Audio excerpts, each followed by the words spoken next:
dusuhuje abakurikira ibiganiro byacu. Ngiye uvuga nitwa Emile Nshimiyimana, ndi umuvugabutumwa bwiza bw'ubuntu bw'Imana, ariko unatanga inama cyangwa se n'ibiganiro bindi ariko nanone bishamikiye ku ijambo ry'Imana. Ndabasuhuje nanjye, ni Eugenie Ndabavunnye, ndi umukiranutsi, nanjye nishimiye kubana namwe muri iki kiganiro gishingiye ku ijambo ry'Imana. Nibyo akenshi ntidukunda gukorana ibiganiro, ariko ni byiza ko uyu munsi turi kumwe mu kiganiro. Kabwana na madame. Yego. Uza kugira ngo neje ni wahandi. Yego rwose, nibyo ni madame, ariko ni na mwene data muri Kristo. Cyane cyane niyo mpamvu tubasha no guhuza ururimi rw'ibyo tuvuga bishingiye ku ijambo ry'Imana. Ikiganiro cy'uyu munsi gifite umutwe uvuga ngo impamvu yo kubaho. Kuko abantu benshi, umuntu aravuka agakura akabona ibitambuka, akabona ibihita, nawe akajyana nabyo, ariko rimwe na rimwe ugasanga ntazi uwandemye we burya yandemeye iki, yanyifuzagaho iki. Kandi akenshi burya ubuzima budashingiye ku cyo uwabutanze ashaka, ushatse wavuga ko ari ubuzima budafite intego. Yego.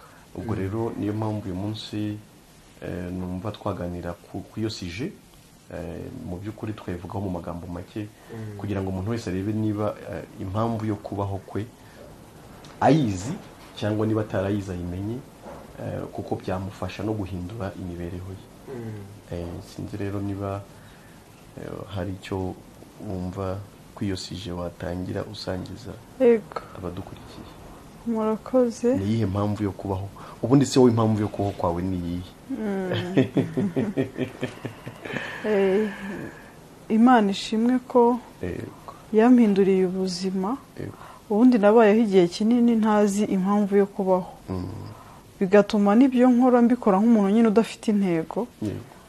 Nkabikora kuko nabonye ariko abandi babikora, kuko nzi ko ariko bigenda, kandi koko abantu benshi nyine niko babayeho. Usanga umuntu akora ikintu ariko atazi icyo agamije mu by'ukuri, kuko ariko kamenyero yabonye, kuko ari wo muco se, ari byo yatojwe, ariko mu by'ukuri ntarebe aho bihuriye hagati yiwe n'Imana ye. Ubundi ijambo ry'Imana rigaragaza ko umuntu avuka atandukanijwe n'Imana. Ubwo n'imibereho yiwe yose ntacyo iba imariye umuremyi we. Ariko iyo umuntu amaze kongera kwiyunga n'Imana binyuze muri Kristo, noneho ijambo ry'Imana rigaragaza ko ababayeho ariko abikesheje Yesu. Rikadusaba rero ko noneho tubaho ku bw'uwo Yesu wadupfiriye akatuzukira. Kuri ubu nanjye impamvu yo kubaho ni Kristo. Impamvu yanjye yo kubaho ni Kristo. Icyo nakora cyose mba numva ngamije ko yakibonamo inyungu, cyane ko nanjye bigaruka bikangirira umumaro. Ijambo uvuze riranditse hano muri Bibiliya mu Bakorinto ba 2:5, nk'umurongo nk'uwa 14 ndetse n'uwa 15. Haravuga ngo urukundo rwa Kristo ruraduhata kuko twemejwe yuko nk'uko umwe yapfiriye bose ariko bose bapfuye.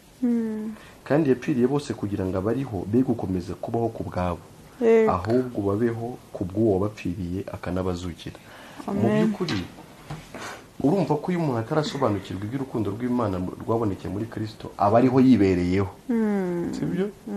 Ubwo mu yandi magambo, impamvu yo kubaho kwe icyo gihe aba ari ukugira ngo we ubwe yigaragaze mu isi, yubake ubwami bwe, yemerwe n'abantu, ashimwe n'abantu, yishakira icyubahiro mu isi. Mu yandi magambo, yinezeze, akora ibyo kumunezeza aho gukora ibyo kunezeza Imana nk'umuremyi we.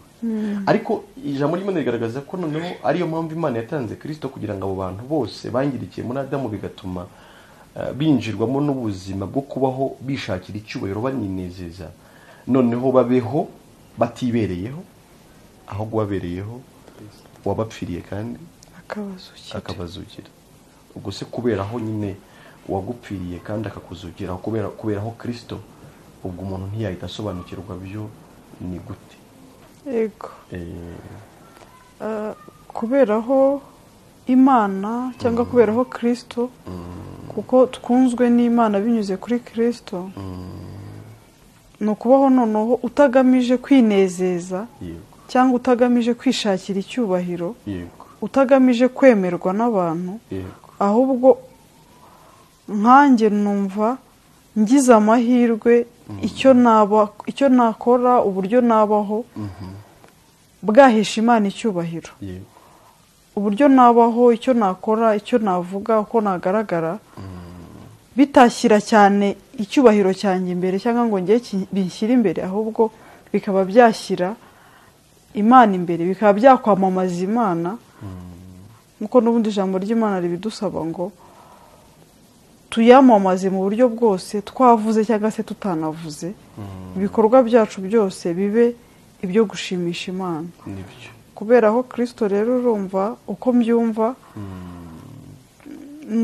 ni ukuva muri icyo gice cyo gushaka kunezeza abantu cyangwa no kunezeza kamere yanjye, kuko ubona ko igihe kinini tukimara, umuntu amara igihe kinini akora ibintu ariko agamije kwinezeza cyangwa kunezeza abantu, ariko ubona ni kwa gutakaza kubaha Imana. Ubundi umuntu amaze kugerwamo n'icyaha yatakaje kubaha Imana, asigara ahubwo asenga ibigirwamana, asenga ibishushanyo, ashaka ibyishimo ariko bidaturutse kuri wa muremyi we. Niho hahandi umuntu akora ikintu kugira ngo yemerwe n'abantu, kuko niba abacunzemo ubuzima.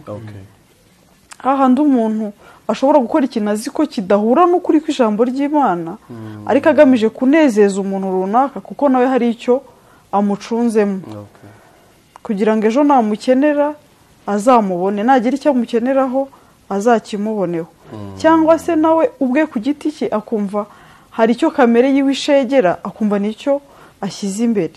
Ariko noneho kubaho umuntu anejeje Imana kubera aho Kristo wamfiriye akanzukira, ni ugukora icyo nkoze cyose ariko nkirebera mu murongo wo kunezeza Imana kurenza uko naba nshaka kunezeza abantu cyangwa kunezeza kamere yanjye. Urakoze cyane. Mbita numva ariko kandi byoroshye noneho iyo umuntu abayeho ubuzima bwo kuberaho Imana no kwigaragaza kurusha uko yabaho ashaka kwinezeza, ubwo aranoroherwa. Impamvu mbyumva gutyo, ntabwo ushobora kubona ibintu wakora kugira ngo unezeze abantu, ntibishoboka, kuko umuntu burya ibyo wakora byose ntiwabona ibyashimisha umuntu. Ndetse nawe ubwawe ushatse kubaho winezeza, nabyo ubwabyo ntibikunda, ntabyo wabona byanezeza kamere yawe. Ariko urumva ko kunezerwa bishoboka gusa iyo wa muntu agarutse ku Mana, noneho Imana ikamuhindukira umunezero, si byo? Noneho ikindi, ibyo kunezeza Imana nabyo numva bitagoye, kubera ko n'ubundi ni Imana ibikorera muri uwo muntu uri kuyumvira, kubera ko noneho ni ibikorwa bihura n'ubushake bw'Imana. Ubwo Imana ariyo beneficiyeri cyangwa nyiri ibyo bintu, ari nayo iza kubona inyungu zibiturutsemo, ubwo ni nayo muterankunga wabyo. Ubwo rero ubuzima bushingiye ku kubaha Imana no kuyubahisha ntibuvunanye, kubera ko n'ubundi umuterankunga wabwo ni Imana yishaka icyo cyubahiro. Nkumva rero umuntu avunwa cyane no kwinezeza no kunezeza no kwemeza abantu kandi ntanabigereho, ariko Imana ishimwe ko yatanze Yesu kugira ngo atugarure kuri yo, biciye mu kuduhanaguraho urubanza rw'ibyaha, akarwishyiraho, agapfira ibyaha byacu, akatugira intungane. Ariko nanone tugahishurirwa ko tugeze ku Mana, ubuzima bukurikira ni ukubaho tutibereyeho, tubereyeho Imana kandi tunabeshejweho nayo. Kandi ikindi nanjye nakongeraho ni uko iyo umuntu ari muri uwo murongo wo gushaka kuberaho Imana, noneho anabeshwaho nayo bigakunda, kuko ubundi kwemera kubeshwaho n'Imana ni ukuba wumva witakarije icyizere, ukumva ahubwo wiringiye Imana, wizeye Imana muri byose. Icyo gihe rero iyo Imana ubundi uyizeye nayo isohoza icyo yavuze. Yego. Iyo uyizeye isohoza ibyo uyizeyeho, kuko ntikiranirwa ngo ibure gusohoza nyine ibyo yasezeranije. ubundi se umwana ukumvira burya iyo umwana yumvira ababyeyi anabubaha agaharanira gukora ibyo ababyeyi bashaka n'ibyo asaba, burya biba biri mu murongo w'ibishimisha ababyeyi. Ibyo rero abihabwa n'ababyeyi. Ariko umwana w'ikigenge burya iteka nanone akora ibye, ariko akanishakira ubushobozi bwo kubikora. Byumvikane rero ko natwe ku Mana ari uko tumeze. Ibyo kunezeza Imana iteka, Imana niyo ibikorera muri twebwe kandi biroroshye. Biroroshye, biduha n'ubuzima bwiza, bikatwinjiza mu kiruhuko cyo gukorerwa. Uba wumva utekanye, ufite icyizere, nta mpagarara, nta mpungenge, kuko ubuzi ko noneho utakibereyeho, ubuzi ko Imana ubereyeho nayo nyine iri muri gahunda. Ariko ikindi bigahita bituma ubaho neza, kuko noneho na bwa bwoba bw'ubuzima bw'ejo hazaza burashira. Kwa kwibaza ngo bigenze gutya byagenda gutya birashira, kuko wowe gusa ubirebera gusa mu ijambo ry'Imana. Yenda n'umuntu yakwibaza ati se ubwo kumenya icyo Imana ishaka byo nabimenya nte? N'ubundi nta handi biri, nabwo ni mu ijambo ry'Imana. Nicyo wari uvuze, ubwoba bw'ejo hazaza bushingira ko n'ibyo ndi gutekereza ejo hazaza ari ibyanjye. Siko bimeze se? Ariko ndamutse ndi mu maboko y'Imana, n'ubundi iby'ejo n'ubundi nzabihabwa na ejo. Niyizi iby'ejo ndetse n'iby'ejo bundi n'iby'igihe cyose. Kandi ubwo sinanahangayikira iby'ejo mu gihe nanjye ntakiri uwanjye, ahubwo ndi uw'Imana. Imana narayiyeguriye, nyegurira n'ibyanjye. Bivuze rero ngo n'iby'ejo niyibizi, nimpasohora izanyereka n'ibyo yanteganyirije ejo. Yego, nibyo rwose. Ni byiza kubaho umuntu atakibereyeho, ni ubuzima bwiza. Ugira amahoro, ugira ibyishimo bitandukanye na bya bindi umuntu yishakishiriza.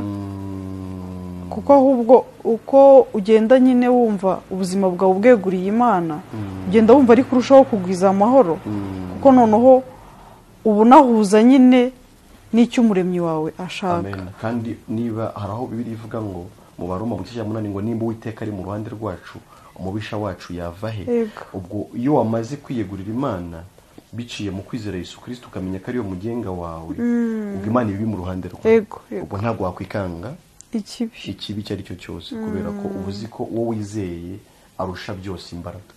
Ni ikintu gikomeye kuba noneho ubu ngubu Imana ari umubyeyi wanjye. Ubundi ubuzima buri hanze y'ubwo wumva Imana uyitinya, ari umwanzi itari mu ruhande rwawe.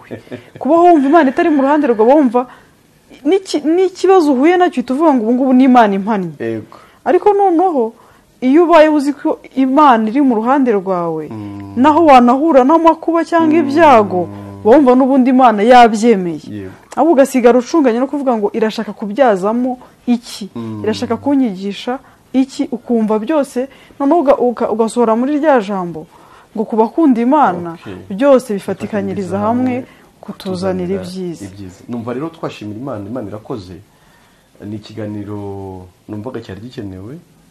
Abantu benshi bariho nyine babona babyuka bakagenda bagakora bakabyara bakagira gute, ariko ntabwo abantu basobanukiwe ngo turi hano kubera iyihe mpamvu bundi. Ese umugenga w'ibi byose we adukeneyeho iki? Ntabwo abantu bagisobanukiwe. Ariko byari ngombwa ko dusobanurira abantu ko kubaho kwacu, kubaho k'umuntu ukwiye kuba gushingiye ku watanze ubuzima. Atari ibyo aba ari hanze y'umurongo wa nyiri ubuzima, kandi ntashobora kugira amahoro atari guhuza n'uwo muhaye kubaho. Imana ishimwe. Amen.